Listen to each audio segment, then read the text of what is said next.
नमस्कार दोस्तों, मैं कुमार आकाश अपने YouTube channel Kumar study point में आपका पुनः स्वागत करता हूं। दोस्तों, आज की वीडियो में हम पढ़ेंगे भारतीय संविधान के कुछ महत्वपूर्ण अनुच्छेदों के बारे में। दोस्तों, आपके परीक्षा में हमेशा अनुच्छेद से प्रश्न पूछे जाते हैं।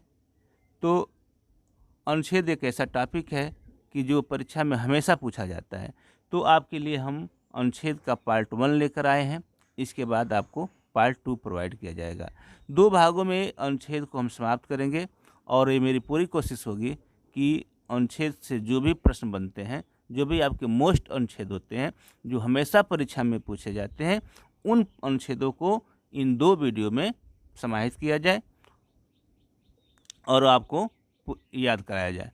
दोस्तों, जैसा कि जान रहे हैं आप कि हमारे द्वारा प्रत्येक दिन शाम 7 बजे एक वीडियो अपलोड होती है। शाम 7 बजे आप हमारे वीडियो को आप अवश्य देखिए और चैनल को लाइक सब्सक्राइब जरूर कीजिए। दोस्तों, जैसा कि जान रहे हैं कि जो हमारा मूल संविधान है उसमें 395 अनुच्छेद थे। कितने? 395 अनुच्छेद, 22 भाग और 8 अनुसूचियाँ थी। लेकिन वर्तमान में ये पूछा जाए, देखा जाए तो आप 70 अनुच्छेद हो गए हैं, 25 भाग हो गए और 12 अनुसूचियाँ हो गई। लेकिन जो भी अनुच्छेद बढ़ाए गए हैं वह उसके उपभाग करके बढ़ाए गए हैं, न कि उसका नंबरिंग करके बढ़ाया गया है। तो परीक्षा में ये भी आपसे पूछा जाता है कि कुल कितने अनुच्छेद हैं, तो आपका आंसर 395 ही होगा, क्योंकि जो भी अनुच्छेद बढ़ाए गए हैं उसके उपभाग बढ़ाए गए हैं, न कि उसका सीरियल बढ़ाया गया है। दोस्तों, जैसा कि जान रहे हैं कि हमारा जो भाग 1 है संविधान का, उसमें राज्य और संघ का वर्णन किया गया है। यदि आपकी परीक्षा में ये पूछा जाए कि भाग 1 में किसका वर्णन है, तो आप कहेंगे राज्य एवं संघ का वर्णन है। और अनुच्छेद हमारा 1 है, यही कहता है भारत राज्यों का संघ है, यानी भारत अर्थात इंडिया राज्यों का संघ है। अनुच्छेद 1 हम याद करेंगे कि भारत अर्थात इंडिया राज्यों का संघ है। संघ की हम बात करते हैं तो संघ का मीनिंग 2 होता है हमारे यहाँ। एक होता है यूनियन और एक होता है फेडरेशन। दोस्तों, हमारा जो कंट्री है वह यूनियन कंट्री है, न कि एक फेडरल कंट्री है। यूनियन कंट्री में ये है कि हमारी जो कंट्री है इसमें राज्यों का एक समूह होगा। कई सारे राज्य मिलकर हम एक संघ बनाएंगे और इसमें जो शक्ति होगी वह केंद्र के पास निहित होगी। ज़्यादा पावरफुल हमारा केंद्र होगा और इसका संचालन केंद्र द्वारा होगा। दोस्तों, जैसा कि जान रहे हैं कि जो फेडरल कंट्री होती है उसमें भी राज्यों का संघ होता है, लेकिन वह जो संघ होता है फेडरेशन में होता है और इसमें एक समझौता होता है राज्यों में कि जब चाहे तब ये चाहे तो राज्य उस संघ से वापस हो सकते हैं, बाहर निकल जा सकते हैं। अमेरिका में चाहें तो कोई भी राज्य उसके हैं, उसको जो समझौता यदि ख़त्म हो जाता है तो चाहे तो उस संघ से निकल जाते हैं। और फेडरेशन में ये होता है कि राज्यों की अलग अलग शक्तियाँ होती हैं, राज्यों का अलग अलग नागरिकता होती है। आप देखते हैं कि अमेरिका में दोहरी नागरिकता है, क्योंकि वहाँ पे राज्य की एक अलग नागरिकता होती है और एक देश की अलग नागरिकता होती है, जबकि हमारे देश में एक ही नागरिकता है। हम अपने देश के नागरिक हैं। जब देश के नागरिक हैं तो हमारे राज्य के भी नागरिक होंगे, लेकिन वहाँ पे ऐसा नहीं है, वहाँ पे दोहरी नागरिकता है। तो यही हमारे राज्य में हमारे संघ का अंतर है यूनियन और फेडरेशन में। तो दोस्तों, जो अनुच्छेद 1 है हमारा ये कहता है कि भारत राज्यों का संघ है, जबकि अनुच्छेद 2 है आपका, अनुच्छेद 2 और 3 को एक साथ याद करेंगे। 2 और 3 हमारा राज्यों से ही संबंधित है, राज्य के निर्माण से ही संबंधित है। यदि हमको राज्य का निर्माण करना है तो अनुच्छेद 2 और 3 के तहत करते हैं। 2 ऐसे राज्यों का निर्माण होता है दो द्वारा। यदि कोई राज्य हमारे देश के बाहर का है, यानी हमारे देश का नहीं है, यदि वो हमारे देश में मिलना चाहता है तो उसका निर्माण हम अनुच्छेद 2 के तहत करते हैं। और हमारे देश के अंदर का जो हमारे यूनियन में जो स्टेट हैं, यदि उसमें किसी एक अलग राज्य का निर्माण करना है या उसके नाम में परिवर्तन करना है या उसके क्षेत्र में परिवर्तन करना है, यानी उसके स्वरूप में परिवर्तन करना है, तो उसको हम अनुच्छेद 3 के तहत करते हैं। तो अनुच्छेद 2 और 3 दोनों राज्यों से ही संबंधित है, एक बाहर के राज्य के लिए, एक अंदर के राज्य के लिए। तो इन 2 और 3 का जो प्रावधान है, करने का जो नियम है, इसका वर्णन अनुच्छेद 4 में किया गया है। मान लीजिए 2 में कैसे उसको लागू करते हैं, कैसे उसको मिलाते हैं। जैसे मान लीजिए सिक्किम को मिलाया गया अनुच्छेद 2 के तहत। अनुच्छेद 3 के तहत बहुत सारे राज्यों का अपने देश में निर्माण हुआ है, उसके स्वरूप में परिवर्तन हुआ। मान लीजिए अभी तेलंगाना का निर्माण हुआ तो अनुच्छेद 3 के तहत हुआ। और इन सब का जो पावर होता है वो सब संसद के पास निहित होता है। संसद के द्वारा ही राज्यों का निर्माण, नाम, क्षेत्र, स्वरूप में परिवर्तन किया जा सकता है। दोस्तों 1, 2, 3, 4 आपको याद हो गया होगा। अब चलते हैं भाग 2 पे। भाग 2 हमारा कहता है, इसमें नागरिकता से संबंधित हमारा भाग 2 है, जिसमें 5 से लेकर 11 तक अनुच्छेद हैं। और भाग 3 12 से 35 तक मौलिक अधिकार। भाग 4 36 से 51 तक राज्य के नीति निर्देशक तत्व। और भाग 4 क जो मौलिक कर्तव्य हमारा है वह भाग 4 में है।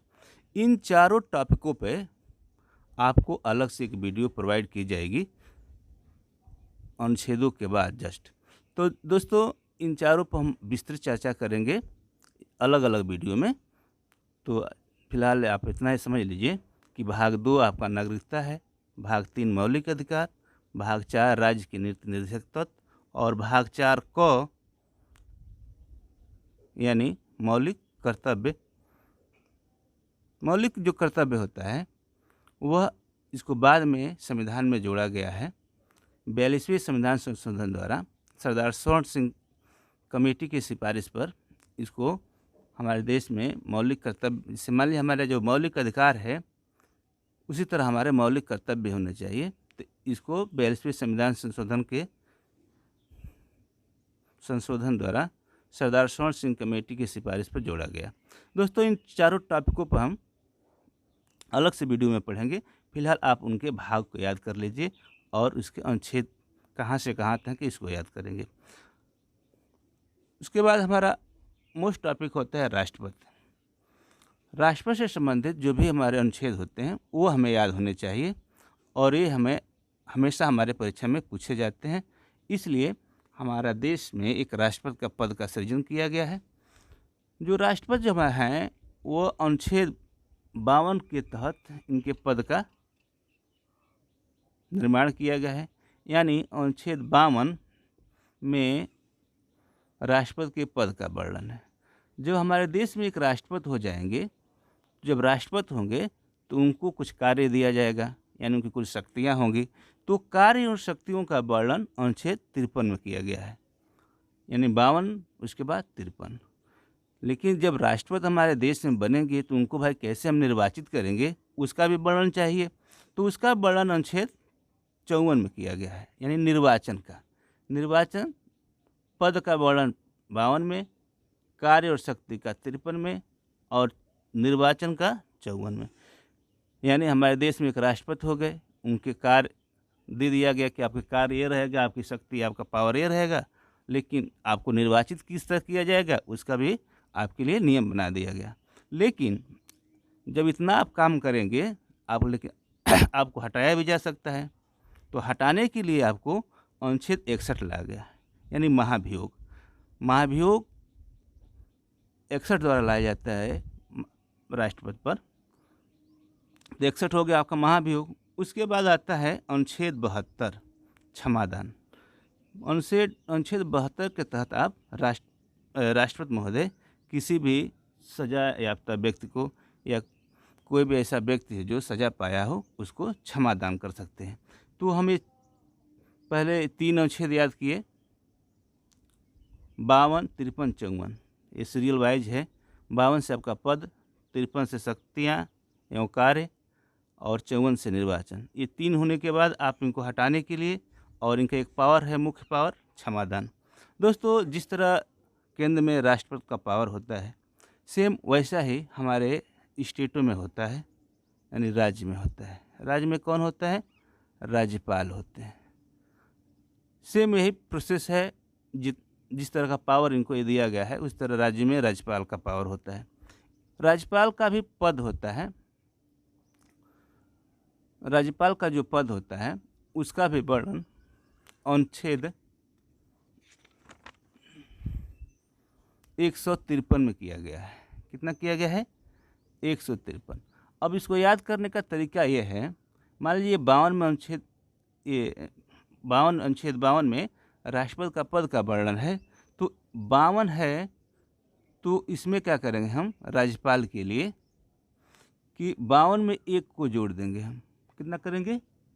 एक को जोड़ देंगे, कितना हो जाएगा? 53। और जो एक जोड़े इसके आगे हम लगा देंगे, यानी 153 हो जाएगा। 153 के तहत हम राज्यपाल के पद का वर्णन करते हैं। ठीक उसी तरह राज्यपाल के कार्य और शक्तियों का जो वर्णन होता है, मान लीजिए 53 है, 53 में एक जोड़ दिए, आपका हो गया 54, और जो एक जोड़े यहाँ पर लगा देंगे तो ये आपका राज्यपाल के कार्य और शक्तियाँ हो जाएंगी।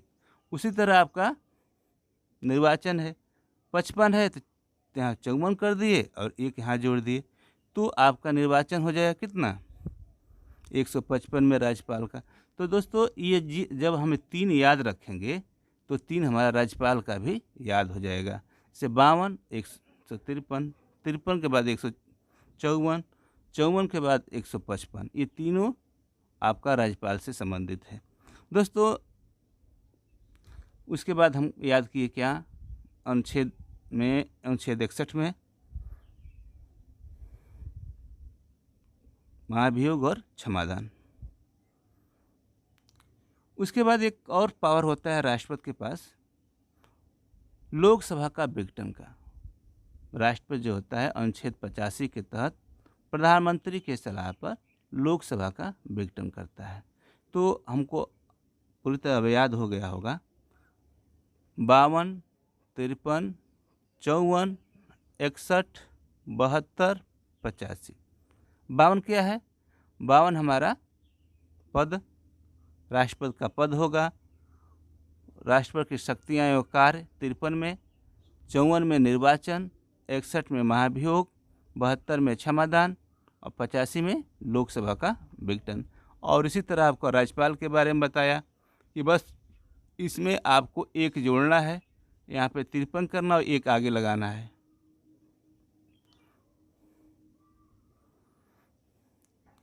राष्ट्रपति को एक और अनुच्छेद है जो मोस्ट होता है, हमेशा पूछा जाता है, अनुच्छेद 123।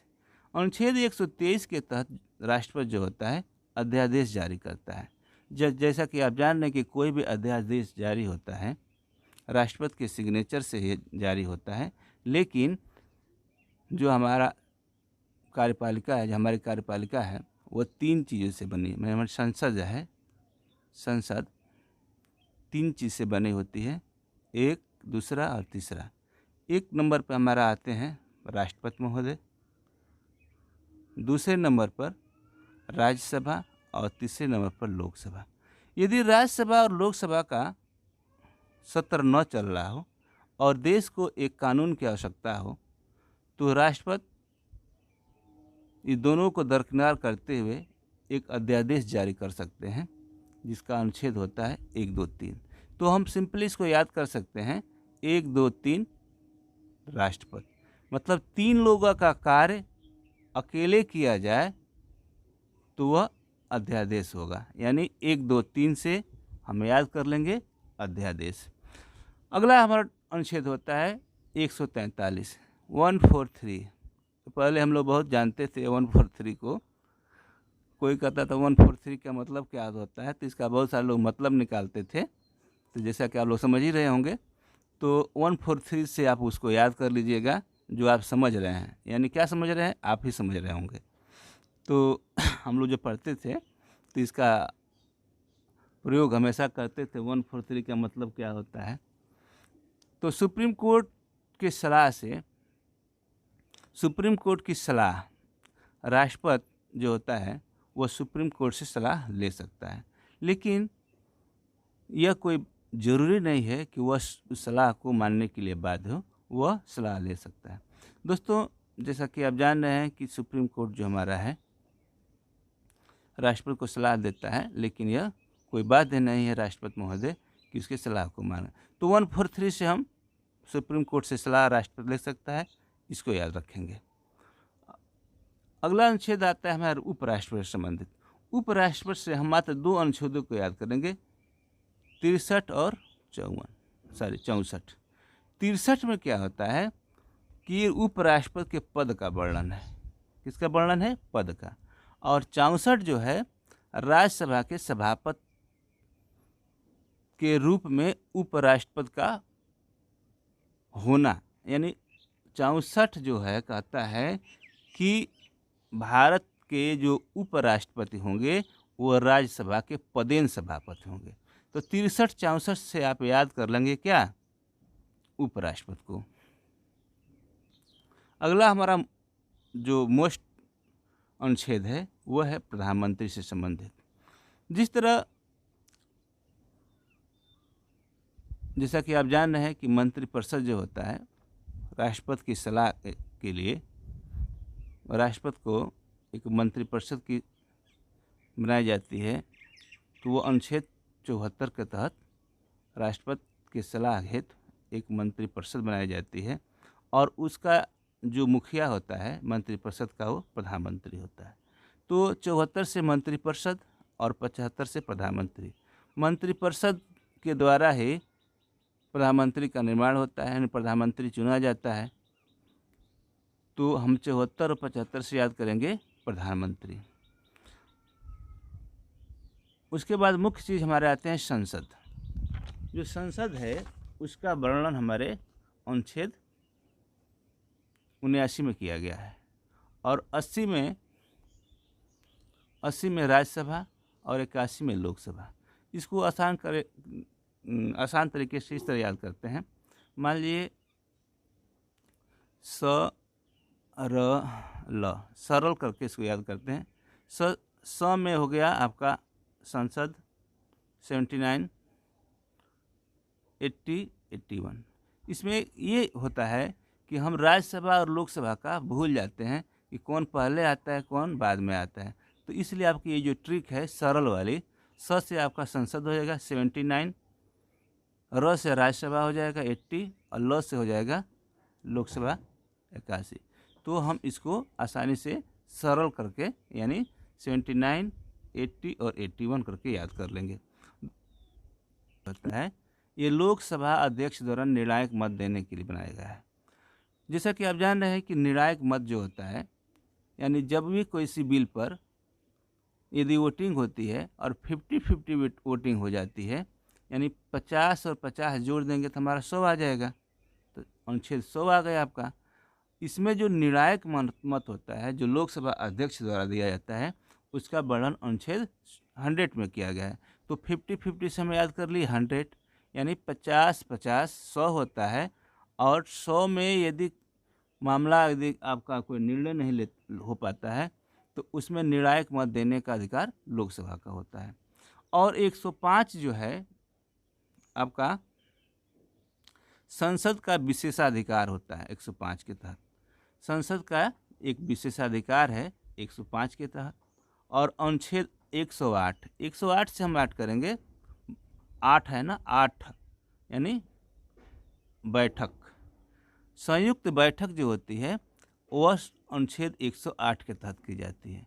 तो हम बैठक और 8 और बैठक से हम कंप्रोमाइज़ करेंगे तो हमको याद होगा बैठक। जैसा कि जान रहे हैं कि जो संयुक्त अधिवेशन होता है राष्ट्रपति द्वारा बुलाया जाता है और इसकी अध्यक्षता लोकसभा अध्यक्ष द्वारा की जाती है। दोस्तों, इसको हम याद कर लिए 108 को। फिर अगला हमारा जो होता है 110 होता है धन विधेयक। धन विधेयक 110 में आपका धन विधेयक है। धन विधेयक को याद करने का तरीका हमारे पास ये है कि धन विधेयक जो होता है हमेशा लोकसभा में पेश किया जाता है और धन जो होता है 110 में किया जाता है और 117 में आपका वित्त विधेयक आता है। क्या आता है? वित्त विधेयक। धन से मतलब यह है, यदि हमारे देश में धन की आवश्यकता है, यानी धन हमको कहाँ से लाना है, एज ए टैक्स हमको कहाँ से बढ़ाना है, तो हम उसको धन विधेयक कहते हैं। और वित्त विधेयक उसे कहते हैं जो हमारे देश में खर्च होने वाले धन वित्त है, मतलब किसी को पुल का निर्माण करना है, किसी स्ट्रक्चर बनवाना है, कुछ जनता पर खर्च करना हो, तो 117 के तहत उसको हम वित्त विधेयक कहते हैं। तो धन विधेयक से हम 110 और वित्त से 117। उसके बाद दोस्तों हमारा आता है 112, अनुच्छेद 112। 112 के तहत हम 112 के तहत बजट पेश करते हैं। हमारा एक वार्षिक बजट होता है जिसको हम वार्षिक वित्तीय लेन देन इसको कहते हैं। तो एक साल में क्या हमारा बजट होगा, किस मद पर कितना पैसा खर्च करना है, तो उसको हम अनुच्छेद 112 के तहत बजट लाते हैं। उसके बाद बजट में कुछ बाकी रह जाता है, कुछ ऐसे हिसाब रह जाते हैं जिसको हम बजट में नहीं कर पाते हैं, तो उसका हम प्रावधान लेखानुदान में करते हैं। किस में करते हैं? लेखानुदान। तो लेखानुदान के लिए 116 और वित्त विधेयक अभी आपको बताया 117 के तहत वित्त विधेयक होता है। दोस्तों आपको बता दें हम कि जो प्रधानमंत्री हैं, प्रधानमंत्री का जिस तरह मंत्रिपरिषद है, यहाँ पे मंत्रिपरिषद के लिए आपको 74 याद करना पड़ता है, तो उसी तरह राज्यों में जो विधानसभाएं होती हैं, यानी विधानमंडल होता है, उसके लिए आप एक ट्रिक याद करेंगे। इसमें से आप 11 घटा देंगे। क्या करेंगे? 11 घटा देंगे, आपका 63 आ जाएगा। क्या हो जाएगा? 63। और एक इसमें आगे इसको बढ़ा देंगे, यानी 163 के तहत राज्यों में विधानमंडल होता है। क्या होता है?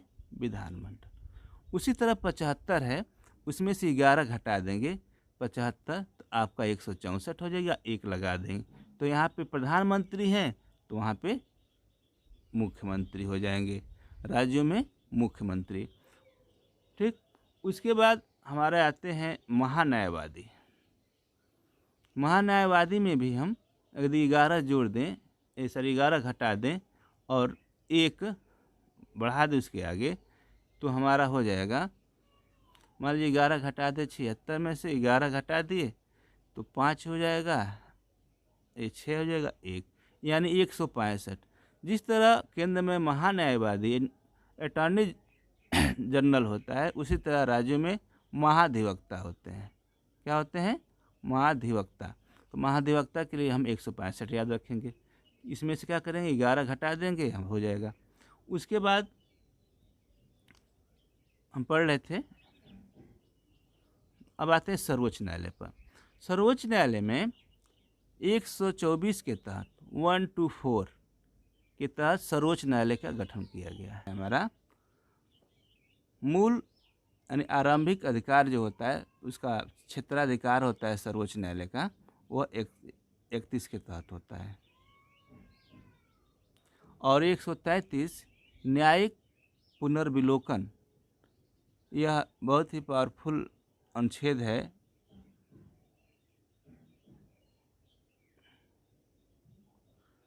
संसद के सुप्रीम कोर्ट के लिए न्यायिक पुनरावलोकन में होता है कि यदि कोई गवर्नमेंट द्वारा कोई नियम बनाया जाता है, यदि वह संविधान के अनुरूप नहीं है, तो सुप्रीम कोर्ट उस बनाए हुए कानून को रद्द कर सकती है।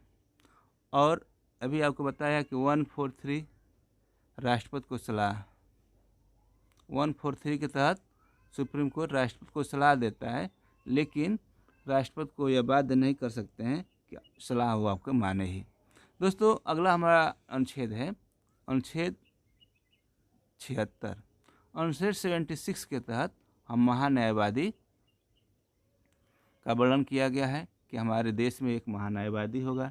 जैसा कि आप जान रहे हैं कि जो महान्यायवादी होता है हमारे देश का प्रथम विधि अधिकारी होता है, और जो महान्यायवादी की योग्यता होती है, एक सुप्रीम कोर्ट के न्यायाधीश के समान होती है, उसी की योग्यता वो रखता है।